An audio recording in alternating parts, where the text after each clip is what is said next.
சிறு தெய்வங்கள், எல்லை தெய்வங்கள் போயிட்டு இருப்போம். எய்த்தாப்புல ஏதோ ஒரு விபத்து நடக்க போறதா இருக்கும். பின்னாடி உட்காந்து தம்பி அப்படின்னு யாரை கூப்பிட்ட மாதிரி இருக்கும். என்னோட குலதெய்வம் எனக்கு தான் வேலை செய்யும், உங்களுக்கு வேலை செய்யாது. அவர் இல்லச்சாமிங்கிறவங்க அந்த ஒட்டுமொத்த ஊர்ல உள்ள தெய்வங்கள். பெண் தாங்க இங்க சக்தி. சிவன் இல்லாம சக்தி இல்லை, சக்தி இல்லாம சிவன் இல்லை அப்படின்னு அவனுக்கு ஒரு கால் கட்டு போட்டாதான் சரியா இருக்கும். மாரியம்மன், காளியம்மன், பத்ரகாளியம்மன், 5000 சிவாலயம் சொல்லி கடனாவது இருக்கணும் அப்படிங்கிறது விதி. அம்மாவெல்லாம் முடிச்சுட்டு நான் நாளைக்கு போய் தூங்கி எந்திரிக்கிறப்ப வீடு முழுக்க கோல்டா இருக்கணும்னா உண்மை அதுதாங்கய்யா.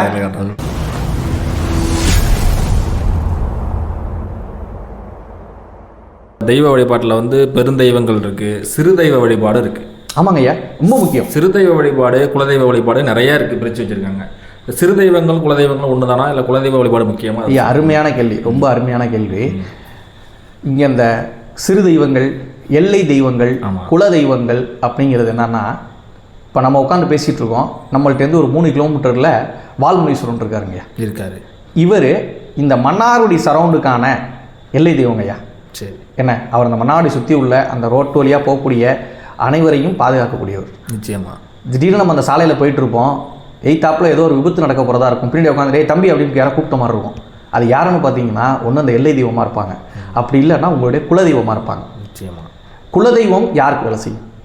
அந்த குலத்தில் பிறந்தவர்களுக்கு மட்டும்தாங்க குலதெய்வம் வேலை செய்யும். என்னோட குலதெய்வம் எனக்கு தான் வேலை செய்யும், உங்களுக்கு வேலை செய்யாது. அவருக்கு வேலை செய்யாது. அவரோட குலதெய்வம் எனக்கு வேலை செய்யாது. அதுமாரி வீட்டு சாமின்னு கும்பிடுவாங்க. இவங்களும் குலதெய்வத்தை ஒத்தவங்கள தாங்கய்யா. அது அந்த வீட்டில் உள்ளவர்களுக்கு, அந்த குலத்தை சார்ந்தவர்களுக்கு வேலை செய்யும். ஆனால் அந்த எல்லச்சாமிங்கிறவங்க அந்த ஒட்டுமொத்த ஊரில் உள்ளவங்களுக்கு வேலை செய்யும். சரிங்க, இது அருமையாக அந்த இதுக்கான விளக்கத்தை அருமையாக சொல்லிட்டீங்கய்யா. அதே போல் பெண் தெய்வங்கள், காளியம்மன், மாரியம்மன், இது எல்லாமே வந்து எப்படியா நல்ல சக்தி பெற்ற வழிபாடு தானா? இது எல்லாமே ஐயா பெண் தெய்வங்கள். பெண் தாங்க இங்கே சக்தி. ஆமாம், சக்தி வடிவில் தான். ஒரு டைலாகே ஒரு நிறைய படங்களில் சொல்லுவாங்க, சிவன் இல்லாமல் சக்தி இல்லை, சக்தி இல்லாமல் சிவன் இல்லை அப்படின்னு சொல்லி. ஐயா, இங்கே சக்தி தான் மூலதனம். நம்மள்கிட்ட இங்கே ஒரு பெரிய பழமொழி ஒன்று உண்டு, பையன் அடங்கவே மாட்டேங்கிறான், அவனுக்கு ஒரு கால் கட்டு போட்டால் தான் சரியாகும் அப்படிம்பாங்க. அதுக்கான அர்த்தம் என்ன தெரியுமாங்க ஐயா? கல்யாணம் பண்ணி வச்சா சரியாக மாட்டான். ஒரு பெண் வந்துட்டா, அந்த பெண்ணோட இவன் கூடிட்டா, அந்த பெண்ணினுடைய சக்தி இவனை ஆக்டிவேட் பண்ணுங்கய்யா. நிச்சயமா, கரெக்டாக சொல்லிட்டீங்க. அப்போ பெண்கிறவ ஒரு சாதாரண பெண் பெரும் சக்தி. அப்போ அவங்க தெய்வமாக உருவெடுத்துட்டா நிச்சயமா மிகப்பெரிய மாபெரும் சக்தி இல்லை. அப்போ ஒவ்வொரு பெண் தெய்வங்களுக்கும் ஒவ்வொரு தனித்துவமான சக்திகள் உண்டு. இதில் நம்ம பேச்சாயம்மன் சொல்லுவோம், பெரியாச்சி சொல்லுவோம், மாரியம்மன், காளியம்மன், பத்ரகாளியம்மன், நம்ம ஊரில் தேரடி காளியம்மன், சிங்கம்மா காளியம்மன் ரொம்ப ஃபேமஸுங்கய்யா. பெண் தெய்வங்களை பல வடிவங்கள். ஆமாம், குழந்தை பாக்கியம் இல்லை. நான் நிறைய பேருக்கு சொல்லுவேன், மன்னாருடைய உப்புகாரத்தில் இருக்கிற முத்துமாரியம்மன் கோவிலுக்கு போயிட்டு வாங்க, குழந்தை பாக்கியம் மட்டும்னு சொல்லுவேன். அதே போலயா, என் அனுபவத்தில் நீங்கள் வந்து சிவன் கோயிலுக்கு போகிறத விட சக்தி அம்மன் கோயில்களுக்கு போகிறது விரைவாக அந்த காரியங்கள் நடைபெறுது. உண்மைதானையா? ஐயா, நம்ம வேண்டிய குலதெய்வம் கோயிலுக்கு போகிறதுங்கிறது காமன்ங்கய்யா. என்ன அடுத்து சிவன் கோவிலுங்கிறது, இங்கே அநேக சிவன் கோயில்கள் இருக்குது. நம்ம அடுத்தடுத்த வீடியோவில் பேசுவோம், நிறைய கோயில்களை பற்றி பேசுவோம். மேலே இங்கே நம்ம ஊரை சுற்றியே எங்களோட குருநாதர் சொல்லுவார், பிரவீன் நீ எல்லாம் கொடுத்து வச்சு வந்துடுமா அப்படிம்பார். ஏன்னா கும்பகோணம், மன்னார்குடி, தஞ்சாவூர் பகுதியை சுற்றி குறைச்சலாக சுற்றாட ஒரு 5000 சிவாலயங்கள் இருக்குது. நிச்சயமாக நம்ம கண்ணுக்கே தெரியாத கிராமப்புறங்களில் இருக்கிற கண்டுக்காத சிவாலயங்கள் இன்னும் எவ்வளவோ இருக்குது. மன்னார்குடி பாமணியில் இருக்கிற சிவாலயம் நாகநாத சுவாமி, அதோட ஸ்பெஷல் தெரியுமாங்க உங்களுக்கு? சொல்லுங்கய்யா, கொஞ்சம் நீங்களே சொல்லிடுங்க. ஐயா, 1 கோடி லிங்கம் இருக்குங்கய்யா. அப்படிங்களா? ஒரு சித்தர் வந்துட்டாருங்கய்யா, பார்க்கறதுக்கு வணங்குறதுக்கு வந்துட்டாருங்கய்யா. 1 கோடி லிங்கம் இருக்குது. எப்படி நம்ம லிங்கத்தை மிதிச்சுக்கிட்டு போய் மூலவரை வழிபடுறது? என்ன பண்ணுறதுன்னு தெரில. பாம்பு வடிவம் எடுக்கிறாருங்கய்யா, இடுப்புக்கு கீழே வால், மேலே மனித ரூபம். அதுதான் ஐயா நாகநாத சுவாமி கோயிலுடைய சிறப்பு.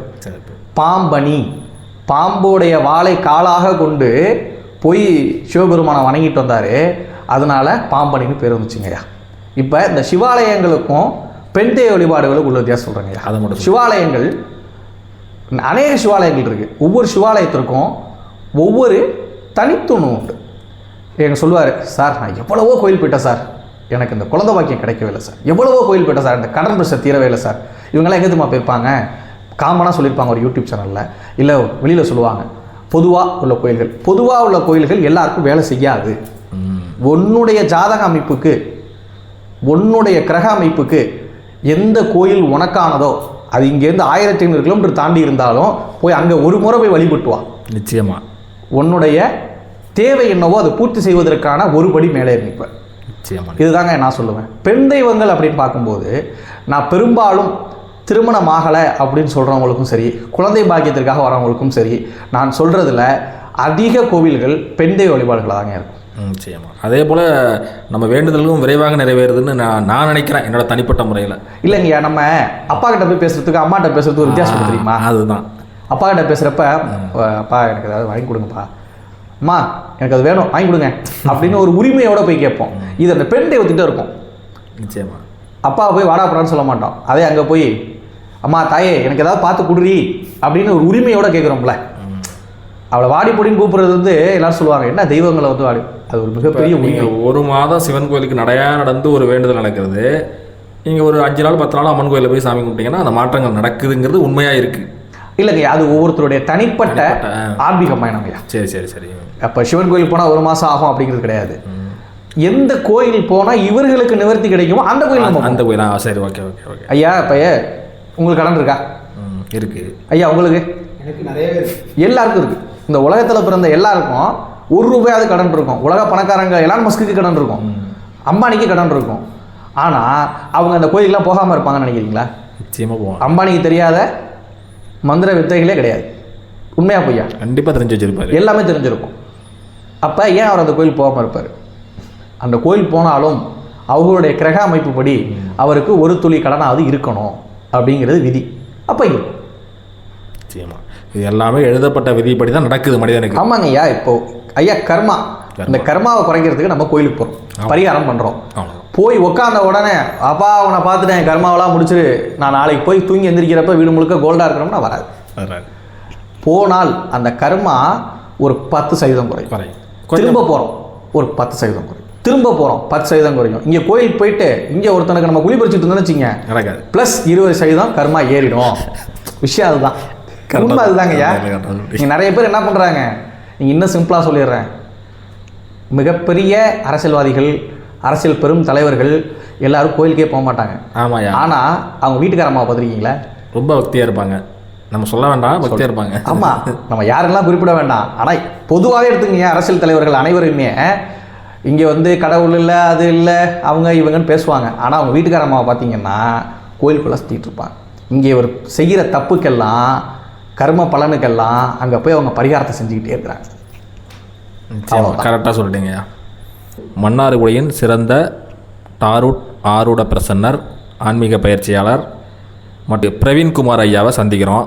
உங்களை சந்திக்கிற கிளைண்ட்டுக்கு வந்து நீங்கள் எப்படியா கன்சல்டிங் கொடுக்குறீங்க? ஆன்லைன் மூலமாக தான் கொடுக்குறீங்களா? ஆமாங்க ஐயா, நான் ஆன்லைன் மூலமாக தான். ஏன்னா நமக்கு தமிழ்நாடு மட்டுமல்ல, உலகத்தில் உள்ள நிறைய இடங்கள்ல இருந்தும் நம்மளுடைய தமிழர்கள் உலகம் முழுக்க பரவி இருக்கிறாங்க. எல்லாருக்குமே நம்ம பார்த்துட்ருக்குறோம். நம்மளை அவங்கள தொடர்பு கொண்டாலே போதும், அவங்களுடைய பிறந்த தேதி, அவங்களுடைய பெயரை வச்சு நம்ம பிரச்சனை சொல்லிடுவோம். ஜாதக முறைங்கிறப்ப ஜாதகம் பார்க்குறதுக்கு அவங்களுடைய பிறந்த தேதி, மாதம், வருடம், எந்த ஊரில் பிறந்தாங்க, எந்த நேரம் பிறந்தாங்க அப்படிங்கிறத வச்சு நம்ம அவங்களோட ஜாதகத்தை கணிச்சு அவங்களுக்கு என்ன தேவையோ அந்த தேவைக்கான பலன்களை, பரிகாரங்களை நம்ம சொல்கிறோம் ஐயா. சரிங்க. அவங்க வரணுங்கிற அவசியம் இல்லை, ஆன்லைன் கன்சல்டிங் மூலமாகவே பண்ணிக்கலாம். இல்லைங்க, வரணுங்கிற தேவையே கிடையாது. சரி, அவங்க உட்காந்த இடத்துலேயே பார்த்தலாம். சரிங்க. நேயர்கள் அனைவர்களுக்கும் தெய்வீக வழியில் பயணம் செய்து உங்கள் கர்ம வினைகளை குறைத்து அடுத்த தலைமுறைக்கு நல்ல கர்ம வினைகளை சேர்த்து வச்சுட்டு போங்க. நன்றி, வணக்கம். மிக்க நன்றியா.